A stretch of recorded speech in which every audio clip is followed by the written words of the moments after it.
Hey, what's up, y'all? This is Lewis Speaks 2024, and today I want to talk to you all about why it's so difficult to establish meaningful friendships with other men. You know, it's really difficult in this day and age to establish meaningful friendships with other men because a lot of men are insecure and they try to compensate for their insecurity by trying to dominate other people. And I think a lot of men they place higher premiums on power and control over vulnerability and connection. And so in a friendship, you really need to be vulnerable.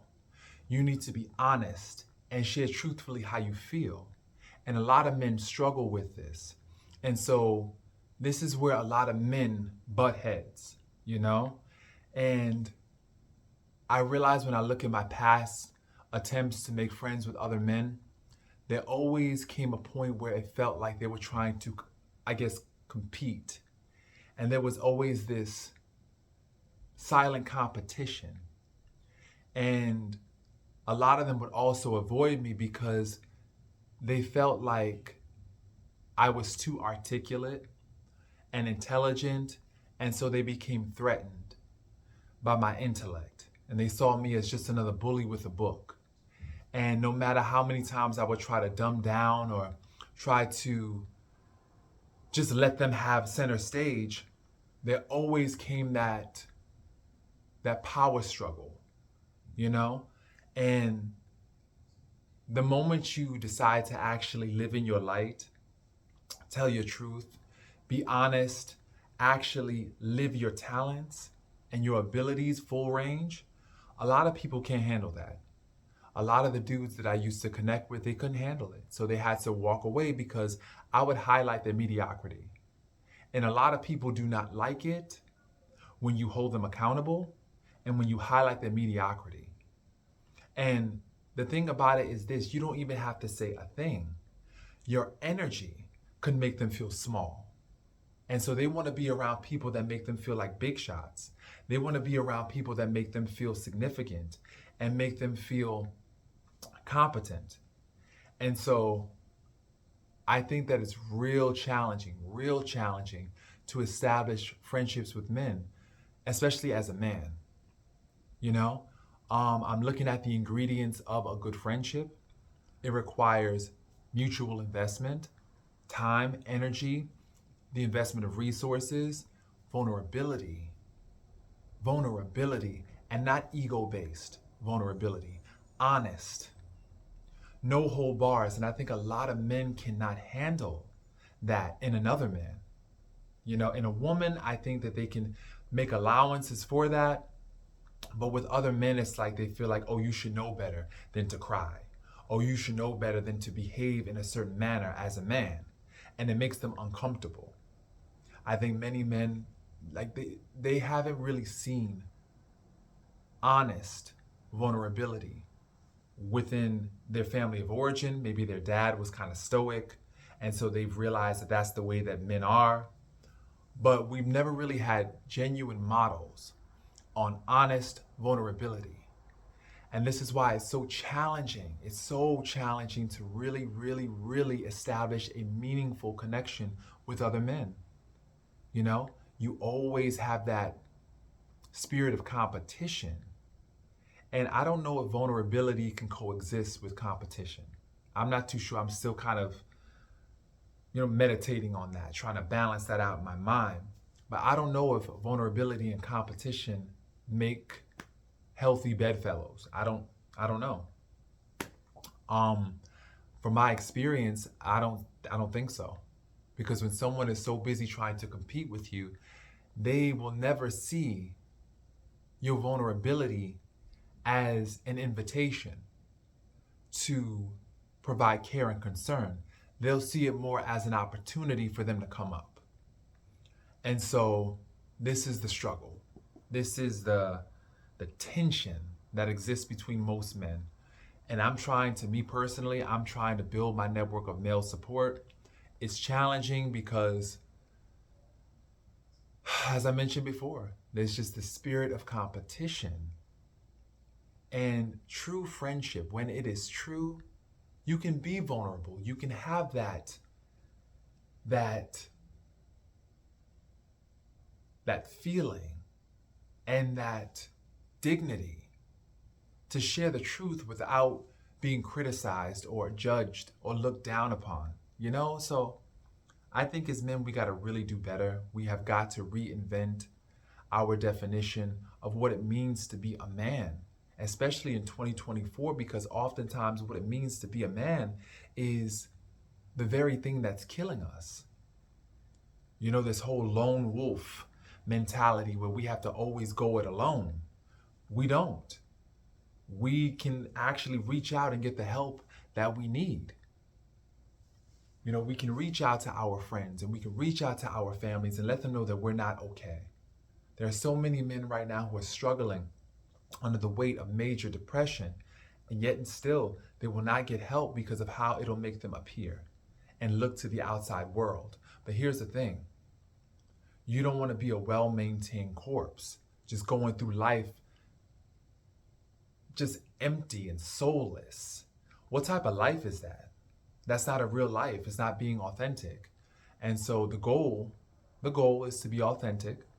And as we start to unpack and just recondition our minds and unlearn, because that's what life is, an unlearning of all those things that we were taught. You know, as we begin to unlearn and unpack our toxic conditioning, we've got to make we got to make the effort.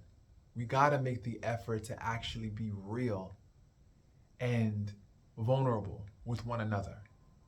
And that's hard because when you're the one that decides to actually change and break generational curses, you deal with people who are still wounded. You deal with people who are still trapped in those old mindsets. So here you are trying to introduce a new mindset, and these people are trapped in the old mindset. It's challenging. So you have to be selective. You have to find like-minded individuals. There's so many considerations. And it's exhausting. It's exhausting.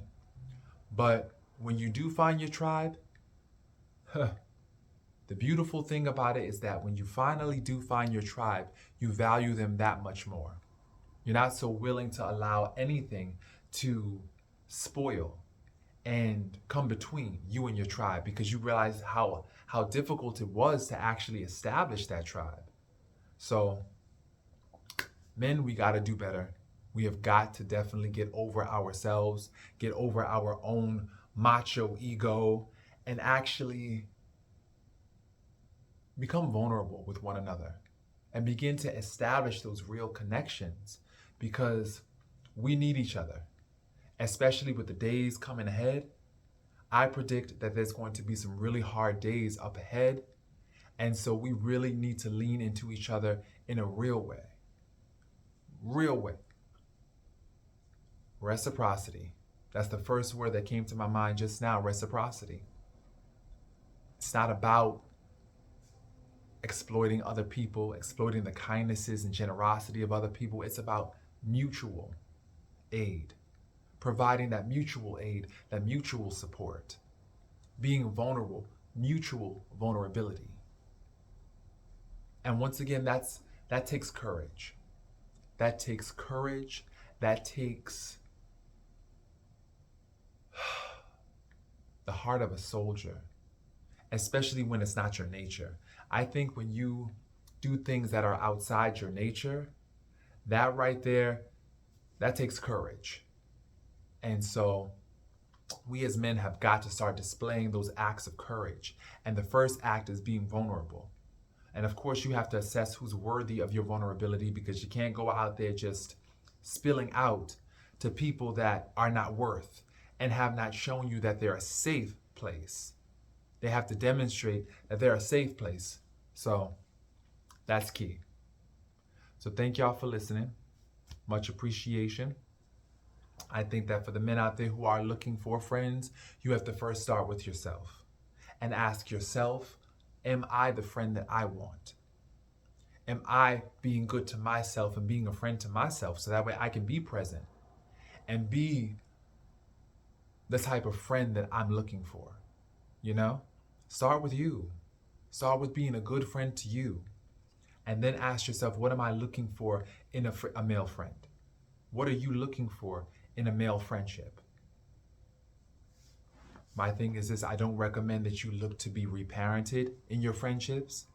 I had a conversation with my sister, and she brought up a good point in terms of how oftentimes we look for our parents in our friendships, and what that can do is create a really unhealthy dynamic where we begin to blame and project our disappointments onto the friendship. The disappointments that we had from our parents onto our friendships, and that could lead to a really unhealthy dynamic. We also can expect our friends to do things for us that our parents should have. And when they don't, we can display inappropriate bouts of anger. We can start to blame and criticize, and that can oftentimes erode our friendships. So I wouldn't recommend you looking for another male friendship to reparent you. I'm guilty of that. A lot of times I was looking for my friendships with men, I was looking for my father. I was looking for them to actually have that connection that I never had with my father. So I learned. I learned that's definitely not recommended or advisable. And so I think that if you want that healthy male friendship, you definitely have to evaluate whether or not you are doing that. Are you looking for parents from your friends? Are you looking to be reparented in your friendships? So, once again, thank y'all for listening. And please, please share your experiences in terms of how to find, how to find and also maintain meaningful friendship with men. I'm definitely curious as to what are your ingredients of I guess, a long-term, healthy relationship, friendship with other men. All right, y'all. Peace.